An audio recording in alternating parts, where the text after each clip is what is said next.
Hi guys, Tommy Rowe here, Rowe Films. Hope you're all good. I recently produced a short film for Lumix and Atomos for the release of new firmware that opens up ProRes RAW to the BGH1 and Ninja V. If you haven't seen it yet, do check it out. This is just a quick video, give you a brief rundown of how I went about colour grading the footage. It was actually my first time using ProRes RAW. I had very high expectations and it didn't disappoint at all. But what I've done here is I've picked a handful of shots to show you basically how I went about grading. So let's get stuck in.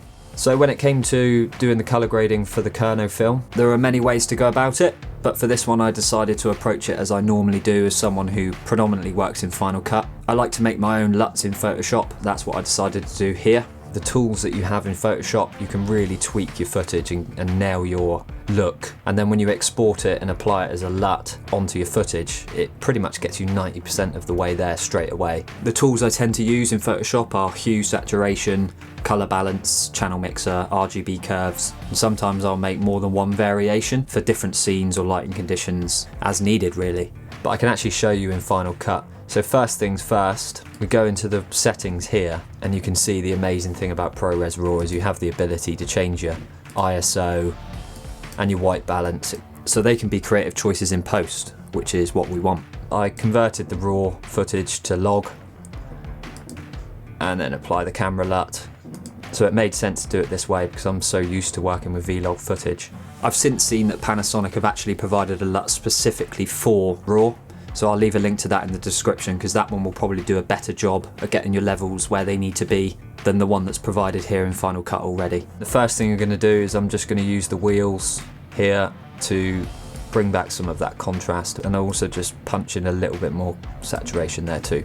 The next adjustment I tend to make is a curves adjustment just to bring some pop into the image. When I'm creating LUTs in Photoshop, as I use like hue saturation curves to really dial in my colours.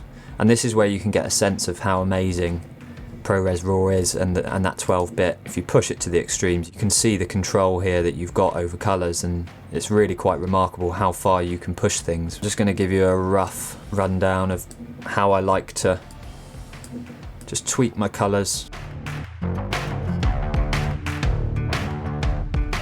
And then I'll probably just play with the saturation as well. And again, this is what I'd be doing in Photoshop, and then once I'm happy with my look, I would export that as a cube LUT. The final secret sauce I always love to use is Film Convert. I just love the look and I love what it does with the colours. And often just going back and forth between all the tools. Like so. And then you can see here that it's not far off the look. This is the one that I've just applied the LUT that I made in Photoshop. And then this is what we've just done manually very quickly here. So it's not, you can see it's not far off. So that was just to really show you the kind of adjustments I'm making in Photoshop to create my LUT. Once I've created my LUT, I apply it universally, and then I only need to tweak each shot to taste. It works, and it's a good way to get a consistent look when you're grading in a program like Final Cut. Moving on to the next shot here, we've just got a shot of our friend Mike, and he's just sat there on his board.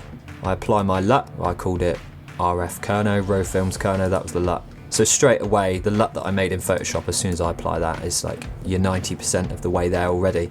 And then after that, I just apply a wheels and curves adjustment before the LUT, just so I can really tweak the colours and the tones. Here's another one. RAW to log conversion.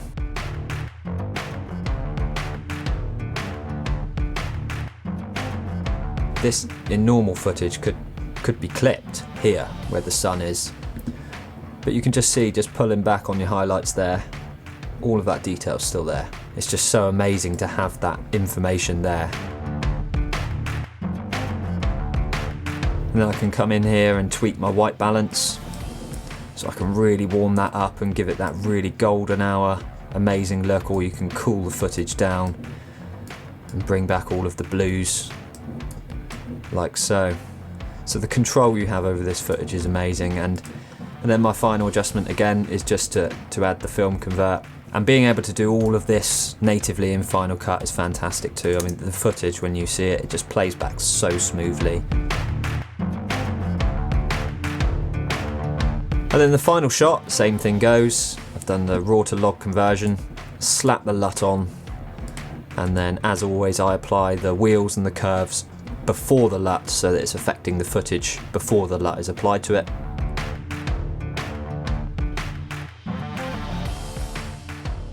And again, loving having this temperature slider so that you can really choose, do I want to bring that coolness back with the blues? It goes to look a little bit more blue hour, or you can really push the warmth and go for a mega sunset look.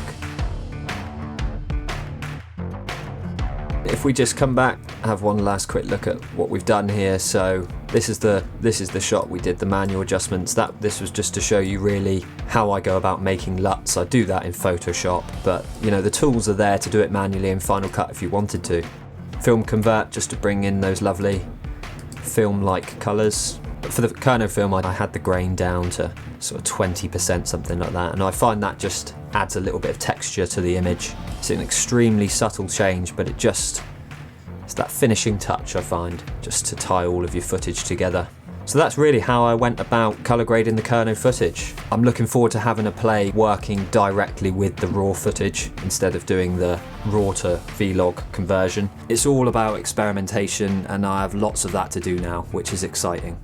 Yeah, so that's it. That's pretty much how I went about colour grading the footage in the KERNOW film. As I said, if you've not seen the film, click on that card above and do check it out. Feel free to pop any questions in the comments. But I hope you found that helpful, just to get a very brief insight into how I went about achieving the look in the KERNOW short film. I do plan to have more of this to come, more breakdowns, colour grading videos, behind the scenes stuff. So if you're new here, please do subscribe, and I'll see you next time. Cheers.